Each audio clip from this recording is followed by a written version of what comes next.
Forget Dick Hallorann, Leroy Hanlon might actually be the secret weapon to defeat it.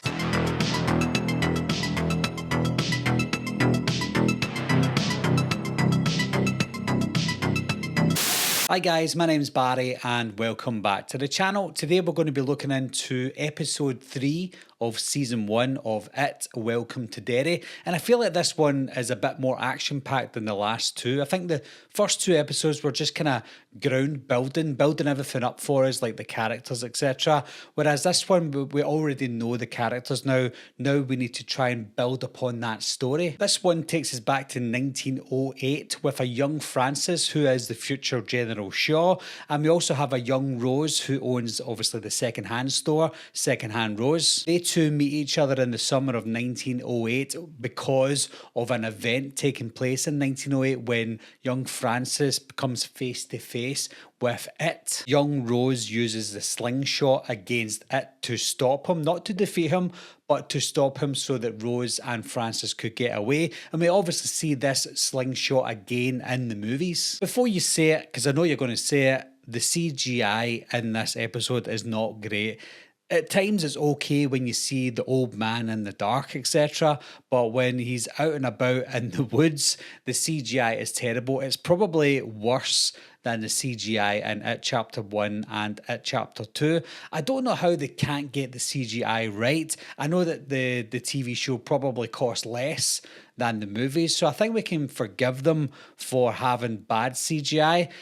But I just feel like try not use as much CGI. I know that they need to use CGI in certain moments, but not all the time. In this instance, I feel like they needed to use CGI, but it wasn't great. We've got our new Losers Club forming. We've got Lily, Ronnie, Rich and Will. They're the new four for the Losers Club. That's who we think is going to be in the Losers Club anyway. And I'm liking the bond that we're getting with these four characters. You've got Will and Rich who are just being introduced to the idea of this supernatural force because Lily and Ronnie are trying to convince them that there's something there.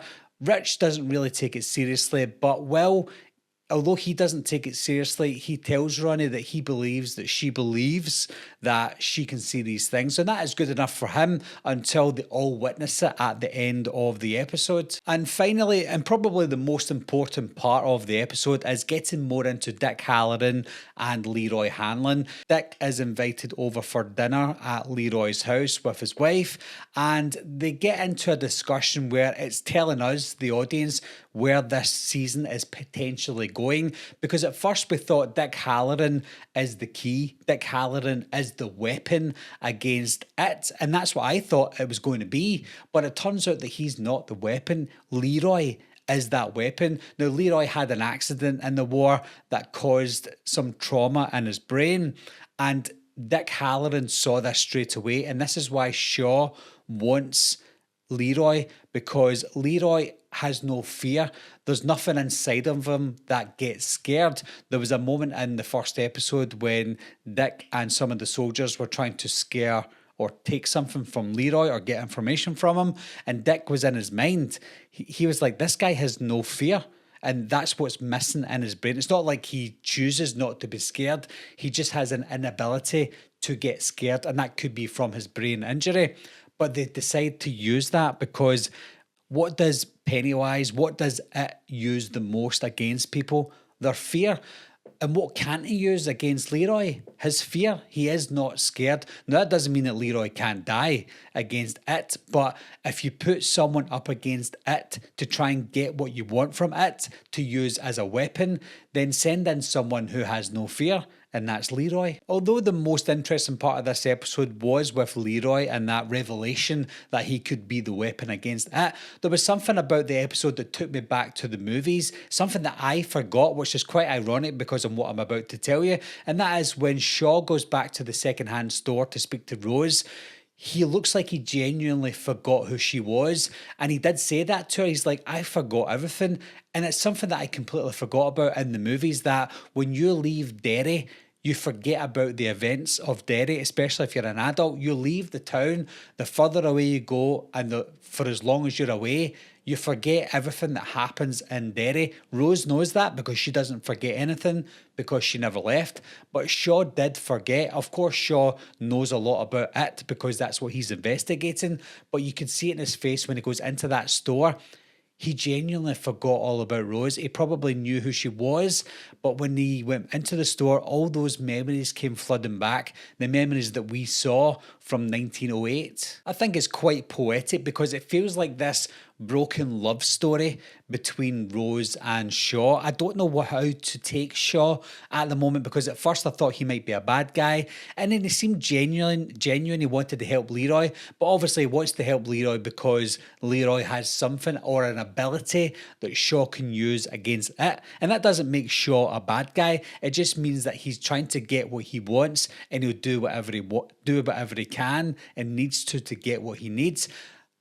I guess it depends on what he does with it. If he's able to use it and weaponize it for bad, then he's a bad guy. But if he's able to stop it and weaponize it for good, then you might consider him a good guy. Maybe he'll go back and forward within this show. If he spends more time in Derry, he might remember the good times that he had with Rose. It was quite fun in the first 2 episodes to point out things that maybe you missed, sort of like Easter eggs and things you missed breakdown episodes. There's not much you can do in this one, and I think they're going to show us less of little Easter eggs as the episodes go by. But a couple of things that I noticed were when they were at the carnival at the start, you saw the clown and the turtle. Obviously that's the clown and the turtle fighting each other in the book, in the novel.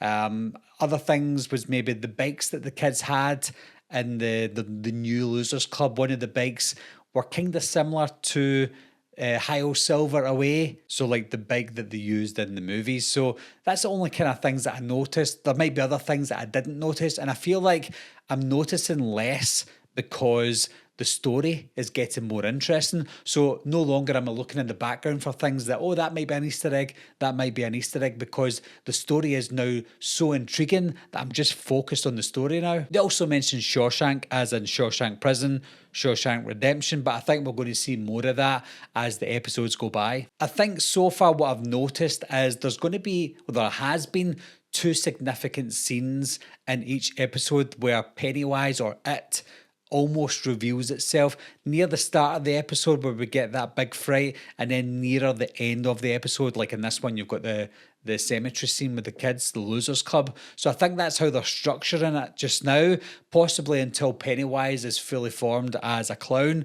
We did see the clown at the end of this episode, although not in focus, but we're starting to see more of it as the episodes go by, and I still don't miss the clown version of it. I do like that we're seeing all different versions of it, because realistically he's not going to always reveal himself to be the clown, and he doesn't do that in the movies either, so why do it for the show? I feel like if you keep showing the clown, it cheapens the idea of the clown being scary. I think the less you see, the scarier it is. So far so good though for me, guys. I feel like episode 3 is the best episode because of the story and because of everything that's starting to build up, not just with the losers but with the military as well, because I know that some people think the military scenes are the most boring parts of the show so far, but to me I feel like there's something brewing there, there's something building up, that I feel like the military scenes are starting to get more interesting than the losers themselves.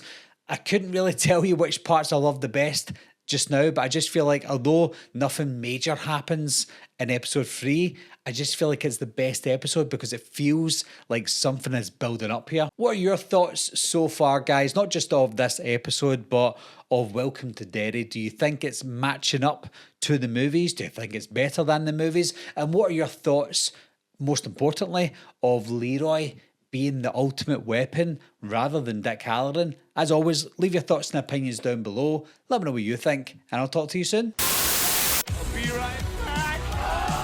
What are you waiting for, huh? Coming to get you, Barbara. Ever played Skin the Cat? Someone's in the back!